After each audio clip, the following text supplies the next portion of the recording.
네, 여러분 안녕하세요. 네, 삼육대학교 글로벌 한국학과 한국의 음악과 예능 콘텐츠 수업.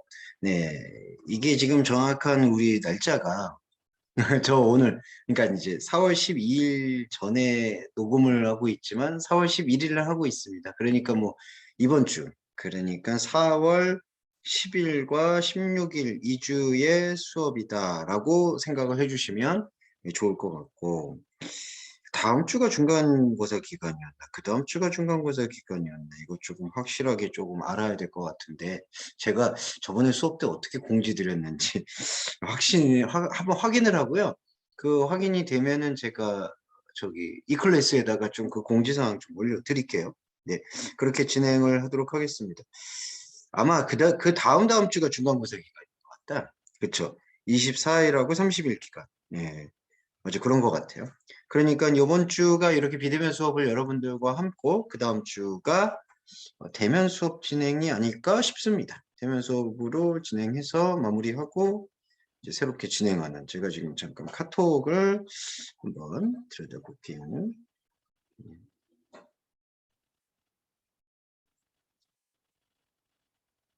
네, 맞아요. 지금 중간고사가 4월 26일 10시로 예정이 돼 있어요. 저희 중간고사.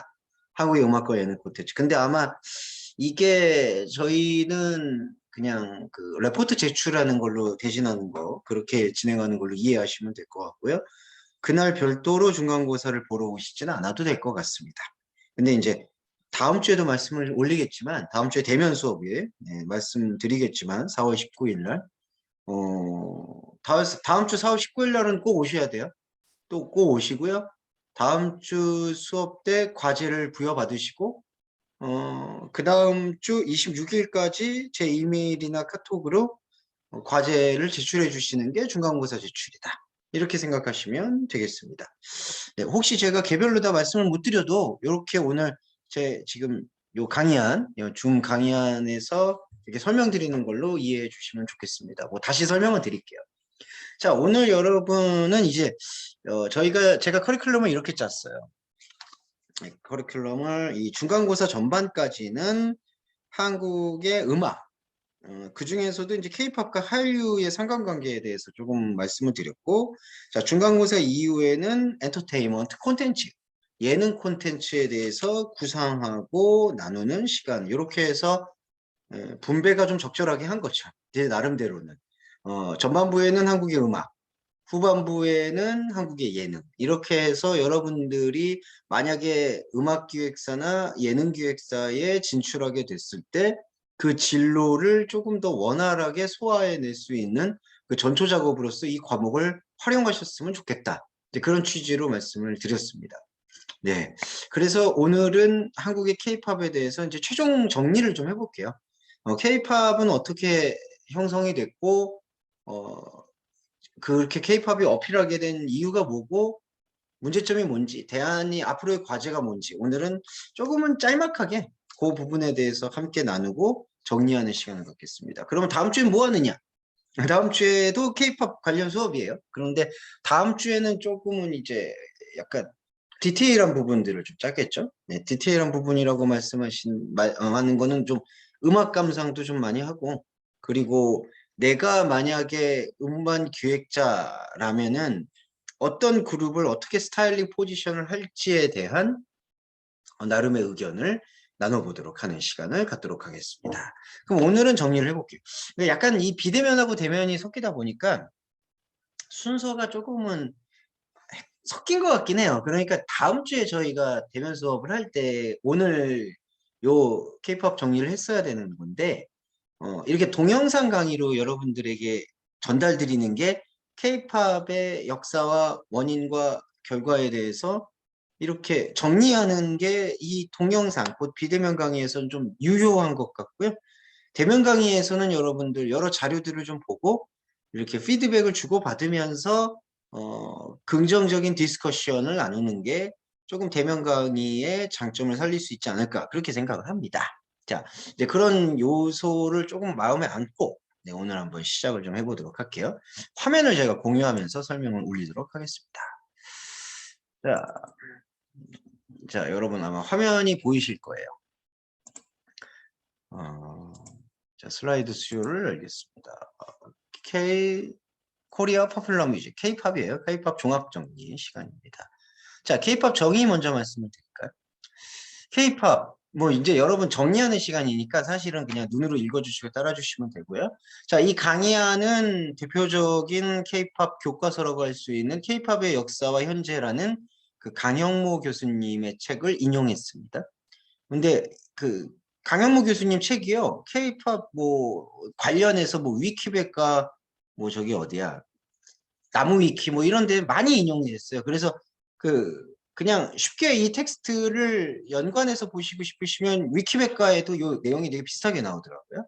예, 그거 조금 알아주시면 좋겠습니다. 네, 저기 잠깐만요. 문 좀 닫고 올게요. 죄송해요.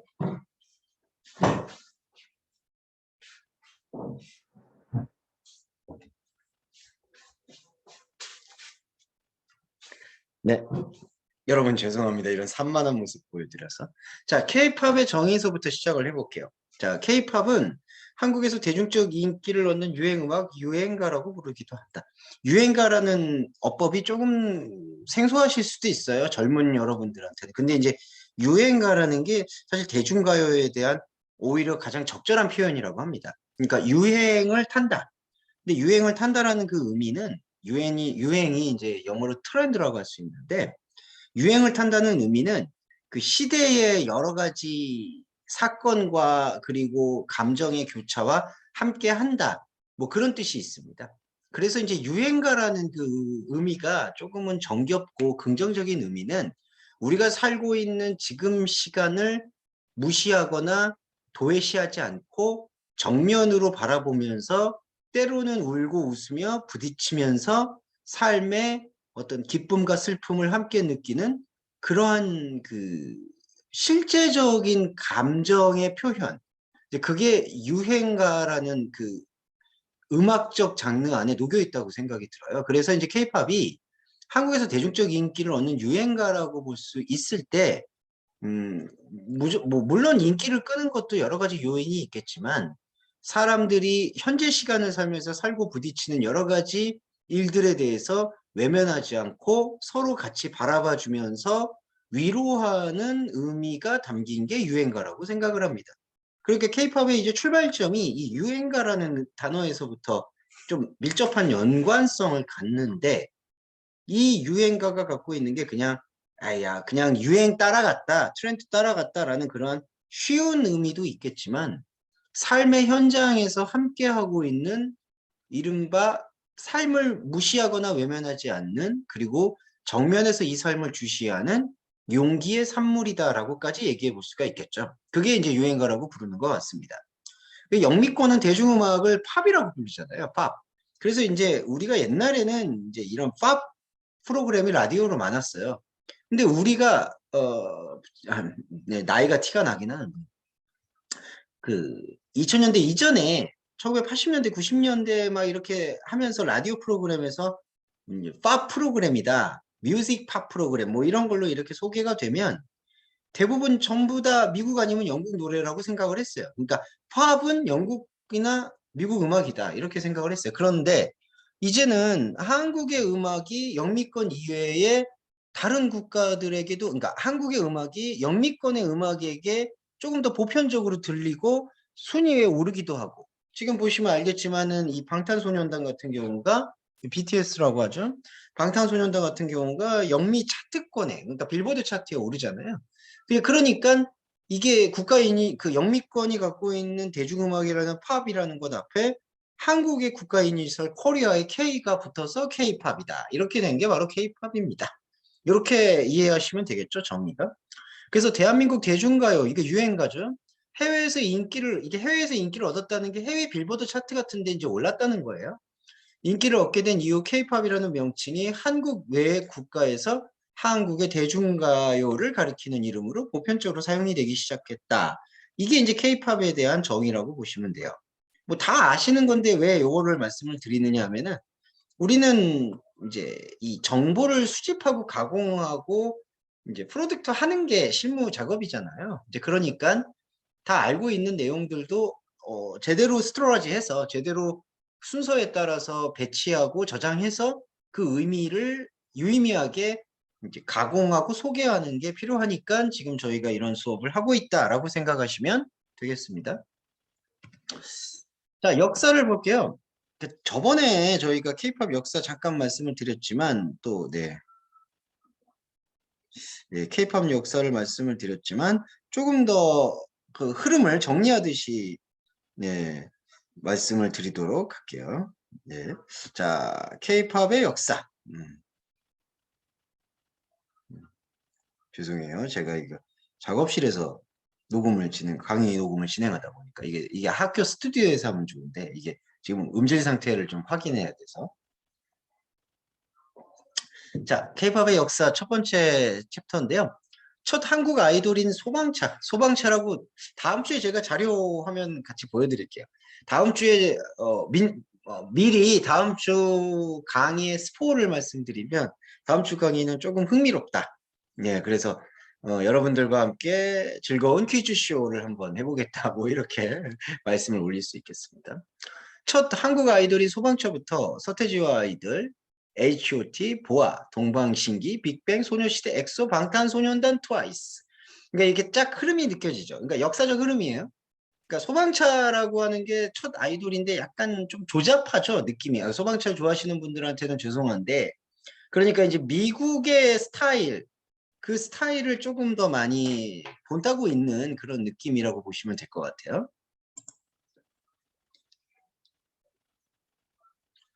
여보세요? 네, 대표님 안녕하세요. 네, 네, 네, 네, 네, 네, 네, 네, 네, 대표님 건강하시죠? 네, 네, 네, 네, 네, 많이 바쁘시죠?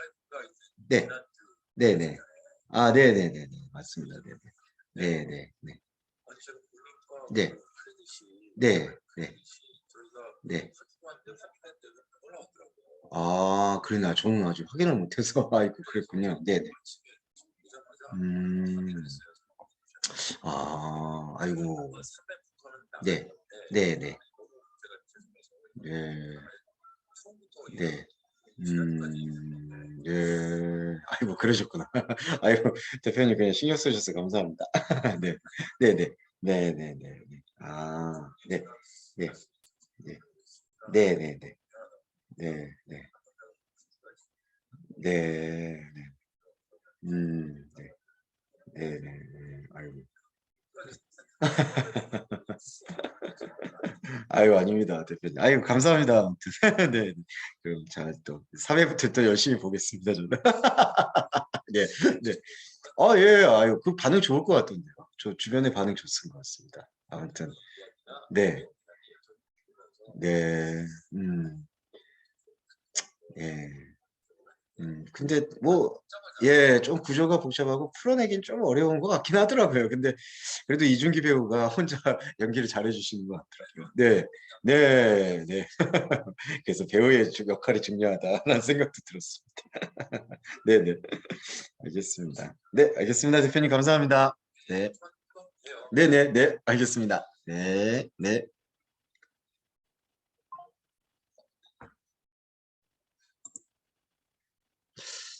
네, 다시 한번 시작을 해볼게요. 잠깐만, 이게 지금 기록이 끊어졌나 싶기도 하고. 네.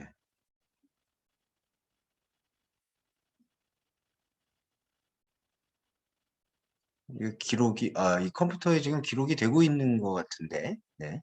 다시 한번 진행을 해보도록 하겠습니다. 근데 이게 이렇게 해서 이게 진행이 중간에 끊기면 저도 참 곤란하고 이게 그런데 말이죠. 그렇죠? 네. 한번 보도록 하겠습니다.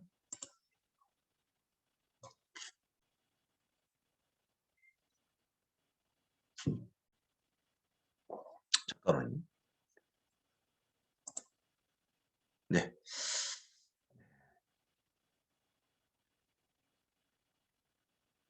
기록 중인 거는 맞는 것 같아요. 지금. 네. 아유, 죄송해요. 여러분, 이게 기록이 계속 되고 있는 것 같은데, 네. 레코딩이 되고 있는 것 같은데, 지금 제가, 네. 지금 파일을 조금 다시 좀 오류가 생겨서 한번 다시 켜볼게요. 네, 여기서부터 슬라이드 쇼를 다시 한번 가동시켜 보겠습니다. 근데 이게 슬라이드 쇼가 좀 잘 안 되고 있네. 그러면 좀 곤란한데. 근데 슬라이드 쇼를 그냥 색자하면서 좀 보여드릴게요. 죄송해요. 지금 슬라이드 쇼가 무슨 문제가 있는지 여러분 죄송합니다. 자, 역사에서 아까 그 H.O.T. 보아, 동방신기, 빅뱅, 소녀시대, 엑소, 방탄소년단, 트와이스. 방탄소년단 뒤에 트와이스를 놨네. 이렇게 봤습니다. K-팝 역사를 이렇게 쭉 하나의 피리어드로 구성을 해봤는데 이렇게 지금 저희가 이 강영모 교수님의 주장에 뭐 일부 동의를 하면서도 동의하지 못하는 부분도 있지만 K-팝의 역사에 대한 정의는 이렇게 내려간대요. 그 아류에서 벗어나는 거죠. 아류가 이제 어떤 짝퉁, 속칭, 속어로 말씀드리면 그리고 약간 그 외국의 예전에는 이제 미국이나 영국의 음악이 어떤 메인스트림이었잖아요. 그 주류였던 음악들을 조금은 이렇게 본따기도 하고 약간 본따거나 모본으로 삼거나 이제 약간 그런 스타일로 많이 구성한 것이 음, 이 케이팝의 역사에 가장 중추를 이뤘던 그 모방이었죠. 한마디로 모방이란 단어로 좀 요약해 볼 수 있겠는데 근데 그 모방되었던 외국의 문화, 미국이나 영국의 그 문화적 음악의 영향으로부터 이른바 탈피, 곧 벗어나는 과정이다라고 이제 보는 것 같아요. 저도 어느 정도 공감합니다. 그래서 케이팝의 원형이 나타난 시기로 꼽는 거는 그렇기 때문에 1987에서 1997년 이때 제가 그때 대면 강의 때 한국의 음악 저기 그 역사를 제가 강의를 드렸을 때 이제 94년도 3년도죠. 92년도부터 출발점이네요. 이 블랙 음악이라고 할 수 있는 서태지와 아이들이 이제 그 등장을 하고 또 동시에 이때가 이제 그 정치적으로 말하면 한국 정부가 이제 IMF를 맞기 이전의 정부지만 이제 민주화 개방화의 어떤 진통을 겪고 있었죠. 그래서 이제 새로운 세대가 나타나는 그런 그 정치적 갈구와 그리고 새로운 문화에 대한 갈망이 그렇게 콜라보레이션이 되면서 상당한 시너지 효과를 터뜨렸다. 이제 이렇게 정의를 내려볼 수가 있을 것 같아요. 그게 첫 번째 맥락이고. 자, 두 번째 역사입니다. 이게 지금 슬라이드 쇼가 좀 켜지면 좋겠는데, 여러분들께 뭔가 네, 좀 확실히 못 보여드리는 약간 느낌의 아쉬움이 있네요. 네, 슬라이드 쇼 없이 그냥 일단은 화면으로 보여드리겠습니다. 좀 이 글씨가 작으면 제가 그냥 설명드릴 테니까 귀로 그냥 들어주세요. 미국 음악 중에서도 1990년대를 섭렵한 블랙뮤직을 시차 없이 도입하면서 랩과 힙합도 케이팝 저변에 스며들게 되었다. 그러니까 서태지와 아이들의 그 장르적 특성이 블랙뮤직 스타일인 거죠. 블랙뮤직이라는 게 이제 미국의 흑인 힙합이나 랩 음악의 스타일인데 케이팝의 저변에 이 블랙뮤직이 함께 스며들었다라는 거예요. 그래서 이제 이 블랙뮤직의 도입을 대표하는 가수가 서태지와 아이들이고 서태지와 아이들을 비롯해 당대 싱어송라이터들이 이제 그러니까 작곡도 하고 노래도 부르는 이런 다양한 활동을 하는 가수들 뭐 유재하, 신해철, 김현철, 윤상, 이승환 이런 가수님들 지금 요즘에 한국 오디션 프로그램에 많이 등장합니다. 뭐 윤상도 그랬고 뭐 그리고 이제 신해철 가수님은 지금 안타깝게 고인이 되셨지만 그리고 이승환 가수는 이제 그 가요계의 시조세라고 불리시죠. 그렇지만 이들이 뮤지션이 외국 장르를 받아들이는데 그치지 않고 미국 팝, J-팝, J-팝이라는 게 재팬 팝이에요. 일본 그 팝. 미국 팝과 J-팝과 차별화해서 새로운 한국 팝, K-팝의 프레임을 만드는데 이바지했죠. 그러니까 1987년에서 97년 그 사이에 이제 민주화와 그리고 문화적 개방의 열기와 같이 맞물려서 미국 팝과 J-팝에만 계속해서 모방하고 본따고 따라하는 거에 머무르지 않고 우리 음악을 만들어 보자, 우리 음악으로 승화시키자라는 그 프레임을 구축하는데 기여했다라고 지금 보는 거예요. 저도 동의하고요. 그 다음에 이제 K-팝은 거기에다 결정적으로 조직화되고 기업화된 한국형 매니지먼트 회사가 이제 결합을 하면서 K-팝이라는 장르가 탄생한 거죠. 물론 이 매니지먼트 핵심은 아이돌입니다. 그 아이돌에서 이제 그래서 H.O.T가 태어났다라고 얘기하는 거예요. 그래서 H.O.T의 현상과 함께 나타난 게 또 하나의 문화 용어로 팬덤. 그래서 K-팝 팬덤이었다. 이 팬덤의 역할이 참 중요하죠. 이 팬덤으로 인해서 이제 각 나라마다 팬덤이 생긴 거예요. 뭐 중국이면 중국, 일본이면 일본, 베트남이면 베트남. 그러면서 K-팝을 감상하고 소비하고 열광하고 이제 그런 어떤 열렬한 어떤 음악적인 취향의 소비 이게 케이팝 팬덤인데 H.O.T라는 그룹이 바로 케이팝 팬덤의 출연의 첫 모델이라고 말해도 무방하겠고요. 중국 등지에서 해외 음악 시장의 가능성을 두어지다. 왜냐하면 각자의 나라에서 팬클럽이 생기고 팬덤이 생기니까 시장은 관심을 가질 수밖에 없는 거고 그러다 보니까 국내 시장 곧 한국 마켓에서만 케이팝이 소비되는 게 아닌 보편적 소비 곧 글로벌 취향에 저격하는 음악적 확장이 이루어졌다라고 보는 게 케이팝만의 새로운 비즈니스 모델이고 이거를 곧 또 한류라고도 표현하는 신조어가 잉태되는데 결정적 기여를 했다. 그러니까 한류라는 표현을 쓰게 되는 데 있어서 어떻게 보면은 가장 근본적인 중심이 되는 장르는 팝이죠. K-팝. 그러니까 한국 음악이 팬덤을 만들어내고 세계 시장에 알려지면서 한류라는 신조어까지 낳게 되었다라고 정의를 내려볼 수 있겠네요. 역사 조금 더 말씀드릴게요. 2000년대 들어 디지털 음악의 시대로 접어들면서 아이튠즈와 유튜브가 지배적 미디어로 이제 아이튠즈는 2010년 이전까지로 볼 수 있겠고 2010년 이후부터 지금까지 2022년까지는 거의 유튜브가 대세 같아요. 그러니까 이제 디지털 음악 시대가 이제는 보는 음악을 대표하는 거죠. 근데 이 보는 음악에서 출발을 하다 보니까 케이팝이 조금 더 강력한 경쟁력을 가지게 된 것 같아요. 왜냐하면 아주 케이팝 멤버들의 걸그룹이든 보이그룹이든 뛰어난 비주얼을 갖고 있고 그 다음에 이게 이제 신조어 중에 또 하는데 칼군무라고 아주 정확하게 합이 맞는 댄스 그러니까 되게 좀 어설프거나 약간 리버럴한 그런 느낌의 댄스가 아니라 그 멤버 각자가 모두 퍼포먼스가 계산되고 염습되어 있는 상태 속에서 한치의 오차도 없이 긴박하고 그리고 강력하게 전개되는 그 퍼포먼스를 칼군무라고 표현을 합니다. 근데 이 퍼포먼스가 해외 시장과 해외 팬들이 볼 때는 상당히 충격적인 거였던 것 같아요.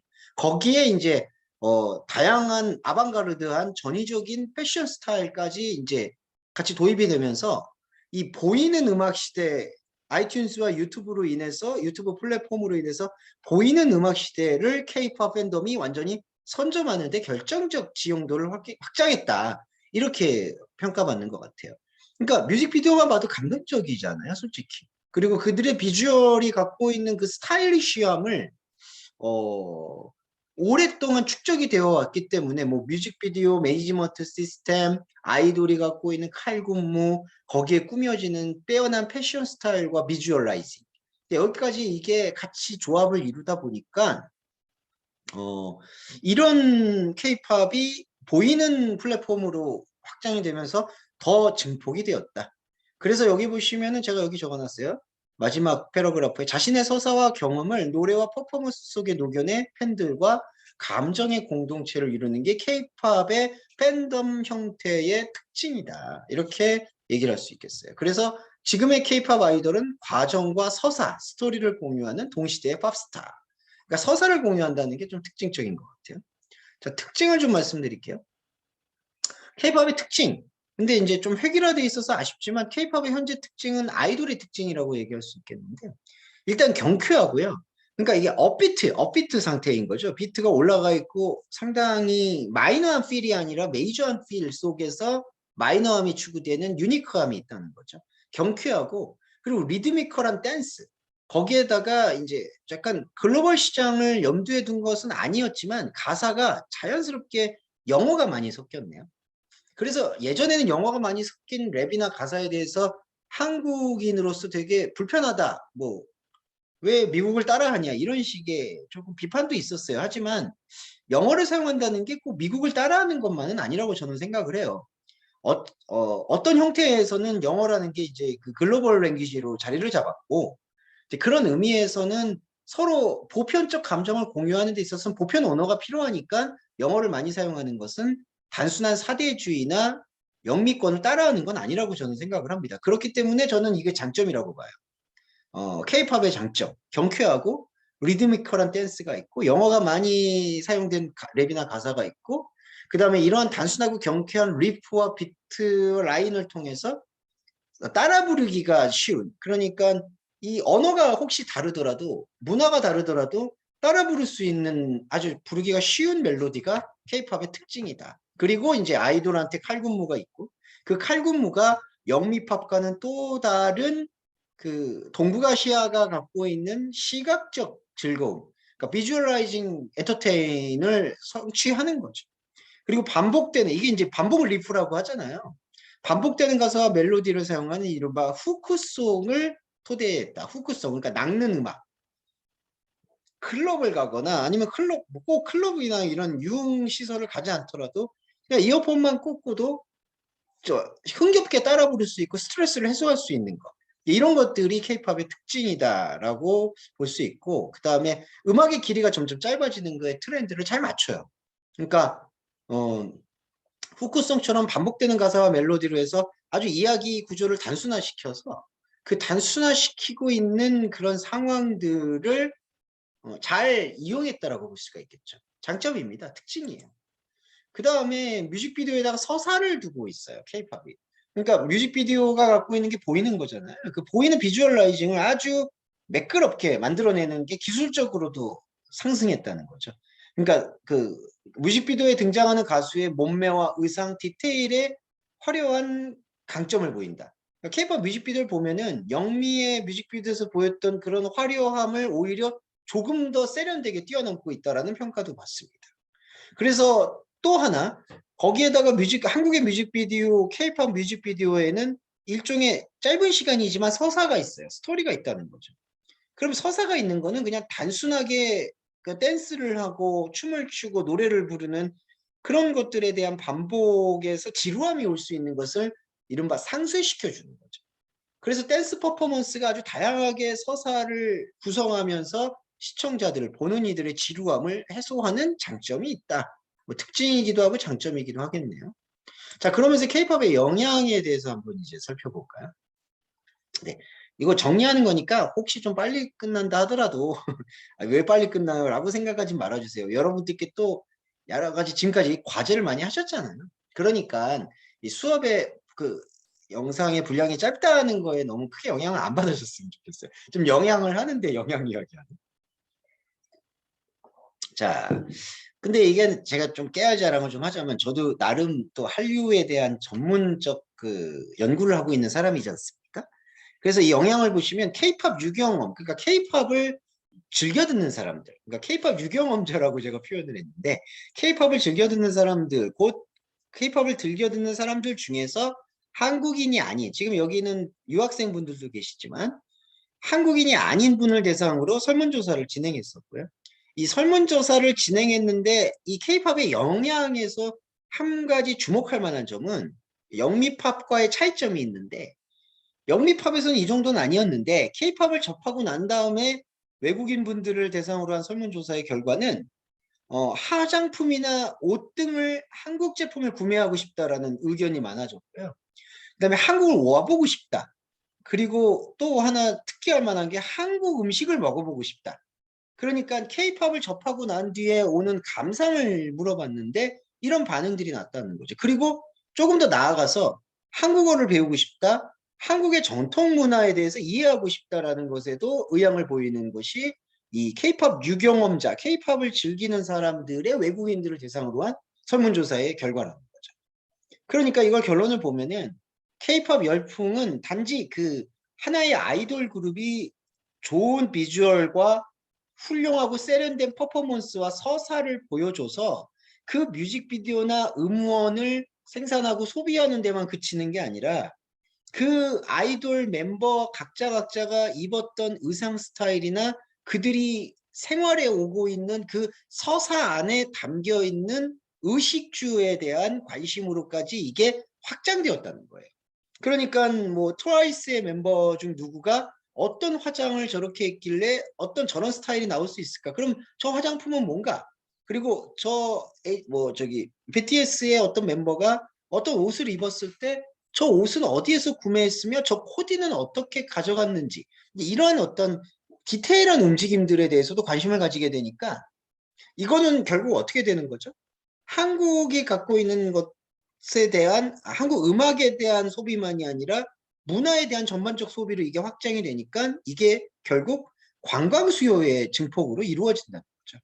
그러니까 이제 이게 이런 표현인 거예요. 한류를 배운다라는 거는 문화에 대한 생산성에 집중하는 것도 있겠지만 문화적 생산성 넘어서서 그렇죠. 문화적 생산성을 넘어서서 이게 산업화되고 경제화되는 국가 브랜드 이미지 상승에 기여하는 그 움직임.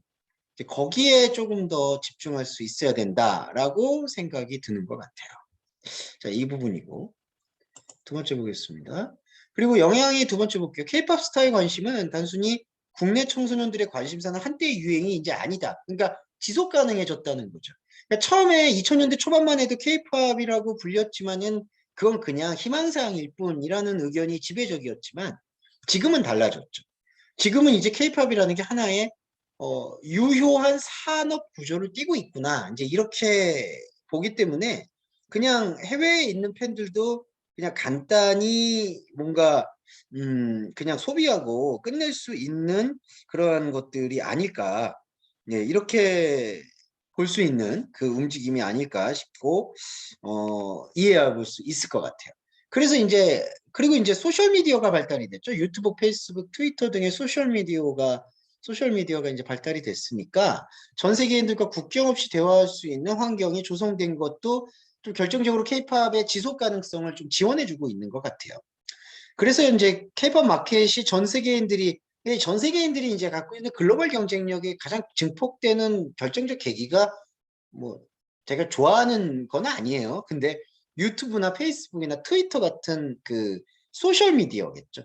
그러니까 소셜 미디어가 영어 공용어만이 아니라 또 세계 언어들도 번역이 가능하고 하니까 이제 케이팝의 뮤직비디오라든지 케이팝의 어떤 서사를 소비하고 하는데 반복 재생하는데 아주 유리한 환경이 이루어진 거죠. 그래서 이제 이게 케이팝 마켓으로 자리를 잡았고 그 케이팝 마켓이 그냥 케이팝만 소비하는 게 아니라 아까도 말씀드렸지만 국가 산업으로 확장이 됐는데 또 하나는 국가 산업의 브랜딩과 더불어 국가 이미지 브랜딩에도 긍정적인 효과를 미친다.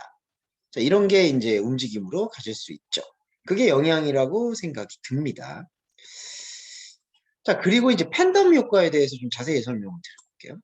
자, 한국 팬의 특징이, 그러니까 이게 이제 케이팝을 이끌어내게 되는 어떻게 보면 가장 중요한 소스 중에 하나인데, 소스 문화 중에 하나인데, 왜냐하면은 이 팬덤이라는 거는 한국이 아닌 해외에서부터 먼저 시작한 게 아니라 한국에서 자생적으로 시작한 문화적 특징이거든요. 그래서 한국 팬의 특징을 살펴볼 필요가 있어요. 한국 팬의 특징은 자신이 우상시하는 아이들의 해외 진출과 인정을 바라보며 경이로움과 개인적 만족감을 동시에 취하는 특징을 갖고 있어요. 그리고 또 하나는 이건 조금 문제점이기는 합니다. 한국 팬은 아이돌과 같은 언어와 국적을 공유한 것을 자신들을 강조하면서 그 어떤 단일 민족성의 우월감을 표출하는 경우도 생기죠. 그러니까 내가 사랑하고 있는 방탄소년단 예를 들면 아미 같은 경우 민족적 우월감을 드러낼 수 있는 여지도 있다는 거죠. 물론 다 그런 건 아닙니다. 뭐 꼭 아미가 그런 것만 아니에요. 오해하지 마시고요. 근데 이제 이게 긍정적이기도 하고 부정적인 게 다 같이 있어요. 우리는 그거를 어떤 가치 판단할 필요는 없습니다. 우리는 이걸 공부하고 연구하는 입장이니까. 그러니까 한국 팬의 특징은 이런 게 있다는 거죠. 이른바 좋은 의미에서의 충성 반복 그 청취자 혹은 문화 소비자라는 거예요. 그러니까 아이돌을 약간 그 정서적 유대를 가지고 지속시킨다는 거죠.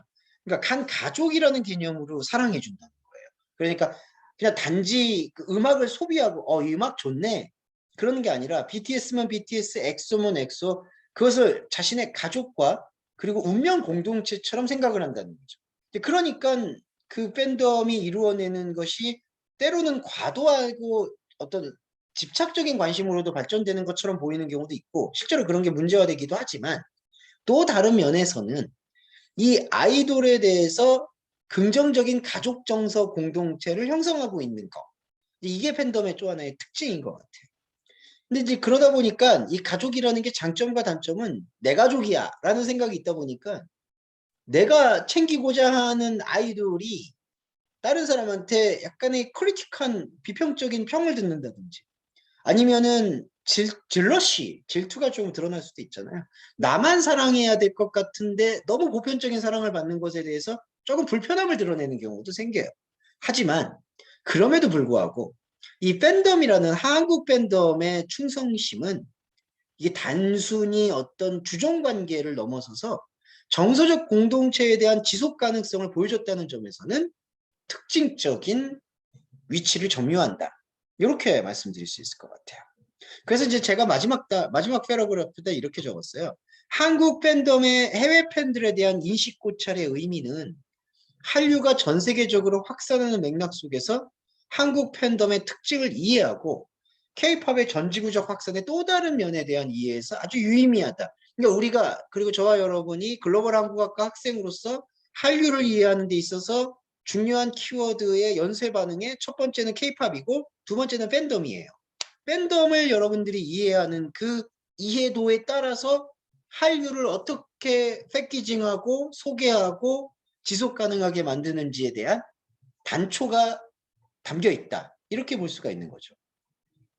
그러니까 한국 팬덤은 충성심이 강해요. 근데 이 충성심을 자 제3자의 입장에서 봤을 때는 되게 맹목적이고 어리석어 보인다라고까지 표현을 해요.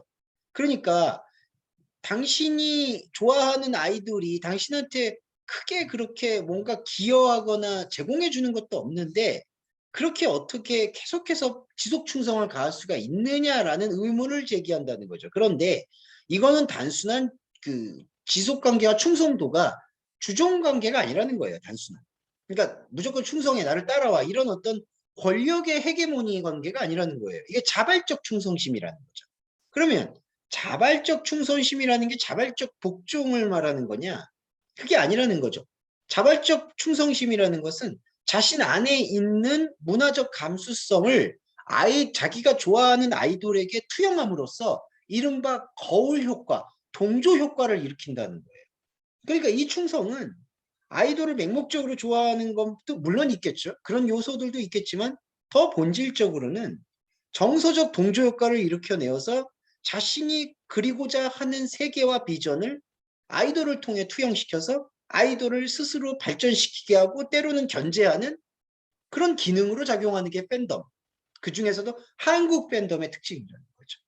그러니까 이게 상호작용이라는 게 아이돌의 그룹 멤버들도 왜 나의 사생활에 이렇게 지나치게 관심을 갖느냐라고 항변하는 경우도 있지만 또 다른 의미에서는 자신이 이들과 함께 자라난다라는 이른바 가족 공동체, 운명 공동체의 어떤 감수성을 키우게 된다는 거예요.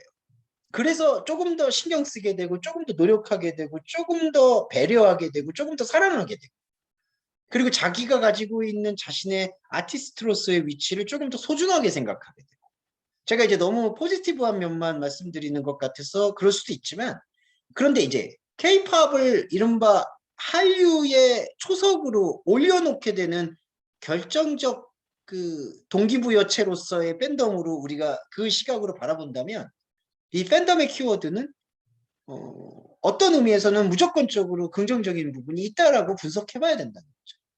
그러니까 부정적인 의미로 보면 한도 끝도 없죠. 근데 긍정적인 의미에 대한 영향력의 측면으로 우리가 고찰을 해봐야 된다. 이거를 말씀을 드렸습니다. 이게 팬덤에 대한 설명이었고요. 자, 그럼 문제점 없냐? 있죠. 문제점을 좀 짚어보겠습니다. K-팝을 무조건 긍정적 효과를 불러오고 이에 대해 호의적인 게 아닙니다. 그러니까 K-팝으로 연동되어서 이끌어지는 한류에 대해서 한국 시장, 세계 마켓이 와, 한국 대단해요. 그레이트 코리아 이렇게 얘기하는 거 아니에요.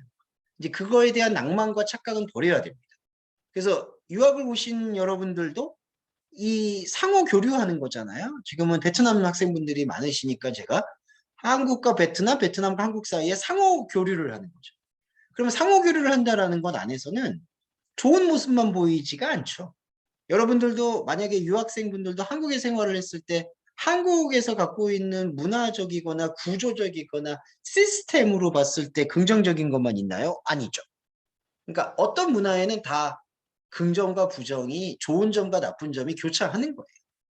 그래서 이를 비판적으로 바라보는 시각이 여전히 존재한다. 여전이라고 저는 바꾸고 싶어요. 한국은 주로 동남아시아, 중국, 일본, 대만 등에 해외 진출하면서 케이팝에 대한 입지를 다져왔다. 그러니까 미국 시장과 유럽 시장을 먼저 다진 게 아니고 이 아시아권의 이른바 아시아 벨트를 형성한 게 케이팝의 태동 원리예요. 태동 시작점이고. 지금도 그렇습니다. 그러니까 그 쇼케이스를 한다든지 앨범 런칭을 할 때 케이팝 아티스트들이 먼저 공략을 한다는 시장은 아시아 벨트예요. 그 다음에 그 아시아 벨트에서 유의미한 성과를 거두게 될 때 미국 시장이나 유럽 시장을 바라보게 되죠.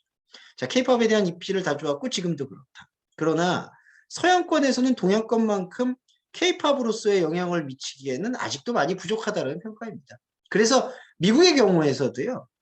BTS는 약간 그 돌연변이 같은 그룹으로 알려져 있는 거죠. 그러니까 BTS 곧 K-팝 이렇게 생각하는 거는 좀 다른 맥락인 것 같아요. 그렇게 생각하는 것도 있겠지만 아직까지는 BTS는 곧 K-팝이다. 그러니까 K-팝에 대한 충성심, 우리가 한국 시장에서 생각하는 팬덤의 충성심을 기대하기는 거의 어렵다.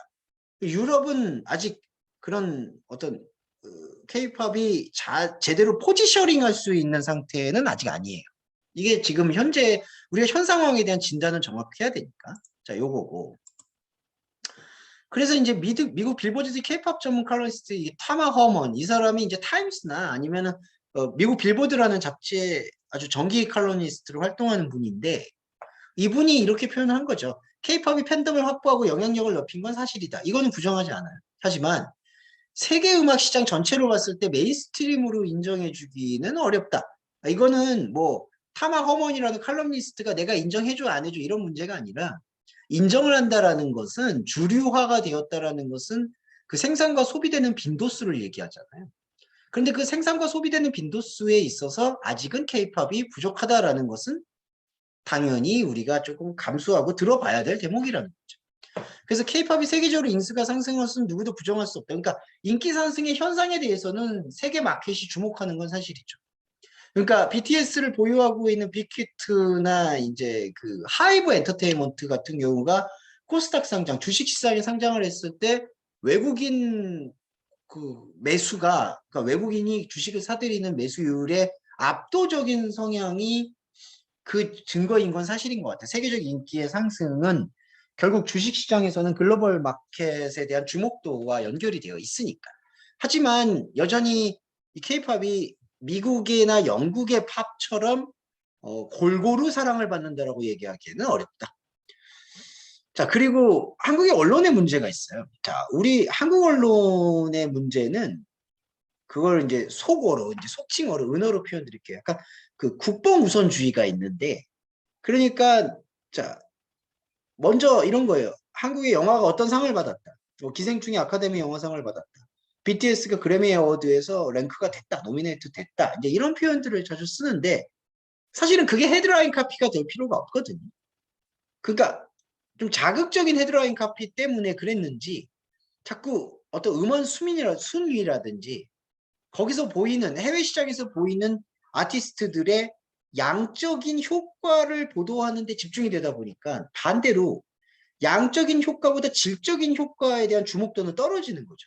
그러다 보니까 솔직히 이런 사이클이 있잖아요. 질적인 주목도가 올라가는 게 때로는 이렇게 언론이 볼 때 잘 노출이 안 되는 것처럼, 쉽게 말씀드려서 인기가 없는 것처럼 보일 수가 있어요. 그런데 그게 인기가 없는 거냐? 그건 아니라는 거죠. 그 질적인 상승에 대해서 심층 취재라든지 기획 기사 같은 것을 언론이 계속해서 조명해줘서 한국의 케이팝의 어제와 현재 그리고 내일에 대해서 우리 시청자나 독자들이나 문화 소비자들이 제대로 판단할 수 있게 해줘야 되는데 언론이 그걸 하지 못하고 자꾸 뭐 어디서 상을 받았다, 어디에 노미네이트 됐다, 뭐 유튜브 조회수가 몇백만, 몇억을 뷰를 기록했다. 지금 그렇게 보니까 그게 양적 상승에만 집중하는 거잖아요. 그러면 양적 상승에만 집중을 하려고 언론의 조명을 받으려면 스포트라이트를 받으려면 양적 상승에 집중해야 된다라는 잘못된 학습 효과가 이제 인지가 되다 보니까 한국의 엔터테인먼트 회사에서는 계속해서 양적으로나 뭔가 성과를 내야 되는 데만 집중한다는 거죠. 그러면 이게 질적 상승하고 정비례 관계가 될까요? 아닙니다. 반비례 관계가 되죠. 오히려 이제 질적인 완성도가 떨어질 수가 있는 거예요. 이게 이제 문제점에, 그래서 한국 언론이 안타깝지만 제가 다 크리틱하게 봐서 죄송하지만 한국 언론이 케이팝에 대한 오히려 질적 상승을 조금은 주목하지 않음으로써 제 소임을 다하지 못하고 있다. 이렇게 말씀드릴 수 있겠어요. 자, 그리고 문제점 또 볼게요. 다양성이 줄어든다. 이게 다양성이 아까 언론의 문제하고도 조금은 연동되고 있고 팬덤의 문제하고도 연결되어 있습니다. 자, 팬덤과 아이돌 아티스트 사이의 긍정적인 면을 아까 설명을 드렸죠. 그러니까 정서적 벨트를 이루어내어서 아이돌 아티스트들은 아티스트로서의 최선을 다하게 되고 팬덤은 팬덤대로 지속 충성을 가하게 되고 이게 둘이 합이 맞아서 시너지 효과를 일으키게 되는 그 아주 자연스러운 흐름이 존재하는데 근데 이제 그러다 보니까 팬덤이 자신들이 좋아하는 아이돌 아티스트에게 요구하는 사항에 장르적인 변심을 원치 않는다는 게 좀 많아요. 그러니까 만약에 엑소다 그러면 엑소의 스타일을 잃어버리지 말아라는 게 계속 요구사항이에요. 근데 이게 창작자한테는 일종의 스트레스가 될 수가 있거든요.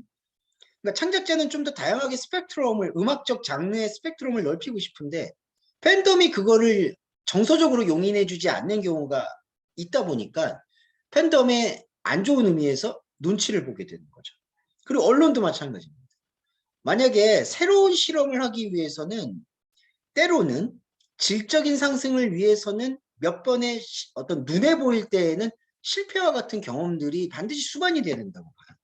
왜냐하면 창조라는 것은 기존의 틀을 깨고 새로운 것을 소개하는 과정인데 새로운 것은 언제나 낯설잖아요. 낯선 것이 금방 팬덤을 일으키고 금방 인기를 끈다는 것은 어불성설, 곧 말이 안 되는 얘기예요. 모순이에요. 그렇기 때문에 자, 새로운 것을 소개하고 새로운 것이 메인스트림적인 인기를 끌기 동안에 간격이 있잖아요. 이게 바로 질적 상승 기간이라고 하는 건데 그 질적 상승 기간 동안에 그 타이밍을 참아야 되는 게 그리고 참고 기다려주고 투자를 해줘야 되는데 케이팝에 바라보는 팬덤이나 언론이나 사람들이 그리고 케이팝을 생산하고 있는 기획사나 아이돌 아티스트들이 그거를 견디기가 어려운 거예요. 그러다 보니까 위험 요소나 새로운 것에 대한 도전은 줄어들고 장르가 획일화되고 계속 기존에 보여줬던 것만 보여주게 되는 거죠. 이게 문화의 획일화가 됩니다. 그러니까 케이팝의 저는 가장 큰 문제점이 여기에 있다고 봐요. 그러니까 여기 지금 네 번째 패러그래프에 제가 적어놓은 게 국내 대중음악, 그러니까 한국의 대중음악 시장의 종적 다양성이 거의 소멸 위기에 있다. 그러니까 아이돌 음악만 나온다는 거예요. 그러니까 아이돌이 나쁜 게 아니죠. 아이돌은 케이팝의 가장 중요한 전략 자산이죠. 그런데 그 전략 자산에만 너무 몰입되다 보니까 진짜 해소하고 진짜 좋아져야 될 이 생태계 다양성이 훼손된다. 그러면 또 어떤 분은 이렇게 물어요. 그냥 아이돌만 키우면 되는 거 아니냐? 그게 안 돼요. 왜냐? 아이돌만 키우게 될 수 있으려면 이게 음악이라는 게 음악 시장이라는 게 문화 시장인데 문화 시장은 이른바 컬처 벨트를 형성해야 되는 거거든요. 문화 벨트를. 그러니까 다양한 문화가 생태계적으로 있어야 돼요. 우리가 바다나 호수를 봐도 다양한 종과 동물과 물고기들이 같이 움직여줘야지 이제 대중음악, 그러니까 그 생태계가 유지가 되는 거잖아요. 긍정적 의미에서의 먹이사슬도 필요한 거고. 근데 이제 그게 어떤 하나의 우월한 종이 다 잡아먹었다고 쳐보세요. 그러면 그 생태계는 유지가 안 되는 거죠. 그러니까 그게 소멸되는 거예요. 그게 바로 지금 현재 케이팝이 가지고 있는 가장 큰 저는 문제점 혹은 딜레마라고 생각하고 여기에 대해서 해결할 수 있는 돌파구를 마련하고자 하는 게 한류를 연구하는 여러분들의 몫이다. 저는 이렇게 생각합니다. 그래서 이제 대안을 잡아봤는데 이 대안은 사실은 교수인 제가 해야 되는 게 아니고요. 여러분들이 그냥 자율적으로 고민하셔야 된다고 생각하는데 그냥 간단히 그러면 이런 것들을 극복할 수 있는 대안은 뭐가 있을까라는 거에 대해서 소개해 보겠습니다. K-팝은 주제의 다양성이 떨어져 노래가 획일화되고 있다. 사랑, 이별과 같은 한정적 주제로만 다루어지다 보니 노래를 즐기는 사람들은 비슷하다고 느낀다. 예. K-팝의 가치와 문제점이 되게 가치도 높지만 문제점도 높다는 거에 대해서 제가 여기에 지금 그 자료에다가 조금 언급을 했고요. 그러려면은 그냥 저는 큰 대안의 측면이라기보다는 이렇게 설명드릴 수 있을 것 같아요. K-팝의 긍정적인 면만 자꾸 바라보고 이걸 키우려고 하는 것도 좋은 의미겠죠. 자, 화면 끄고 이제 설명드릴까요? 이제 제 얼굴을 별로 보고 싶지 않으실 수도 있겠지만 공개를 다시 해서 돌아와 보겠습니다. K-팝이나 한류를 새롭고 자연스럽게 런칭할 수 있는 이른바 한류 전문가를 기획하는 글로벌 한국학과의 여러분들이 K-팝의 지속 가능한 발전을 정말 원한다면 그냥 딱 하나 대안은 너무 모든 거를 포지티브하게 보는 시선을 내려놓는 것과 너무 네거티브하게 보는 시선을 내려놓는 그 종합적 그 포지티브함과 긍정적인 면과 부정적인 면 사이에 포지티브와 네거티브 사이에서의 각자의 특징과 극복 방안을 계속해서 생각하는 그 능력이 저는 한류 전문가의 가장 큰 역량이라는 생각이 드는 거예요. 그러니까 앞서서 우리가 왜 이렇게 K-팝에 대한 콘텐츠를 정리하는 시간을 가지느냐, 요걸 한번 성찰해 보고자 하는 생각이 있는 거죠. 근데 이건 과제는 아닙니다. 다음 주에 저희가 지난번에 하셨던 밸런스 게임처럼 조금은 재밌는 게임을 진행하면서 그러면서 여러분들 안에 잠재적으로 있는 K-팝에 대한 그리고 한류에 대한 생각을 좀 정리해보는, 그러니까 이번 주에는 제가 자료를 들여서 강의를 정리해보는 시간이었다면 다음 주는 여러분이 K-팝에 대해서 여러분 각자의 생각하는 디피니션, 정의를 내려보는 시간을 가져보도록 할게요. 자, 오늘은 여기까지 하고 마무리하겠습니다. 너무 시간이 짧진 않았나 모르지만 이 자료하고 강의 자료하고 같이 제가 이 클래스에 올려놓을 테니까 같이 보면서 연동하시면 좋겠습니다. 여러분 수고 많으셨고요. 다음 주에 대면 수업으로 봅니다. 아예 광고를 이 클래스의 공지사항도 드리겠지만 이렇게 영상을 통해서도 드릴게요. 끝까지 들으신 분은 그 메시지를 알겠죠? 다음 주 4월 19일 날 보도록 하겠습니다. 네, 감사합니다.